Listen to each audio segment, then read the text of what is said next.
معبود کی طلب۔ روس کے خلائی مسافر اندرون نکولائیف اگست 1962 میں جب ایک خلائی پرواز سے واپس ہوئے تو 21 اگست کو ماسکو کی ایک پریس کانفرنس میں انہوں نے کہا، جب میں زمین پر اترا تو میرا جی چاہتا تھا کہ میں زمین کو چوم لوں۔ انسان جیسی ایک مخلوق کے لیے زمین پر جو بے حساب موافق سامان جمع ہیں وہ معلوم کائنات میں کہیں بھی نہیں۔ روسی خلاباز جو زمین سے دور خلا میں گیا تو اس نے پایا کہ وسیع خلا میں انسان کے لیے صرف حیرانی اور سرگشتگی ہے، وہاں انسان کے سکون اور حاجت براری کا کوئی سامان نہیں۔ اس تجربے کے بعد جب وہ زمین پر اترا تو اس کو زمین کی قیمت کا احساس ہوا، ٹھیک ویسے ہی جیسے شدید پیاس کے بعد آدمی کو پانی کی اہمیت کا احساس ہوتا ہے۔ زمین اپنے تمام موافق امکانات کے ساتھ اس کو اتنی محبوب معلوم ہوئی کہ اس کا جی چاہا کہ اس سے لپٹ جائے اور اپنے جذبات محبت کو اس کے لیے نثار کر دے۔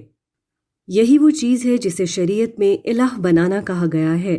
آدمی خالق کو نہیں دیکھتا، اس لیے وہ مخلوق کو اپنا الہ بنا لیتا ہے۔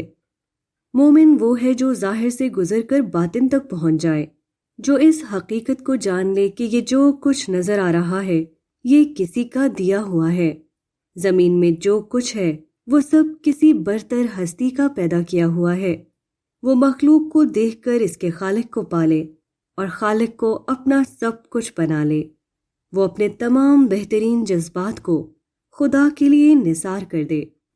روسی خلاباز پر جو کیفیت زمین کو پا کر گزری، وہی کیفیت مزید اضافے کے ساتھ آدمی پر خدا کو پا کر گزرنی چاہیے۔ مومن وہ ہے جو سورج کو دیکھے اور اس کی روشنی میں خدا کے نور کو پالے۔ وہ آسمان کی وسعتوں میں خدا کی لامحدودیت کا مشاہدہ کرنے لگے۔ وہ پھول کی خوشبو میں خدا کی مہک کو پائے اور پانی کی روانی میں خدا کی بخشش کو دیکھے۔ مومن اور غیر مومن کا فرق یہ ہے کہ غیر مومن کی نگاہ مخلوقات میں اٹک کر رہ جاتی ہے اور مومن مخلوقات سے گزر کر خالق تک پہنچ جاتا ہے۔ غیر مومن مخلوقات کے حسن کو خود مخلوقات کا حسن سمجھ کر انہی میں محو ہو جاتا ہے۔ مومن مخلوقات کے حسن میں خالق کا حسن دیکھتا ہے اور اپنے آپ کو خالق کے آگے ڈال دیتا ہے۔ غیر مومن کا سجدہ چیزوں کے لیے ہوتا ہے اور مومن کا سجدہ چیزوں کے خالق کے لیے۔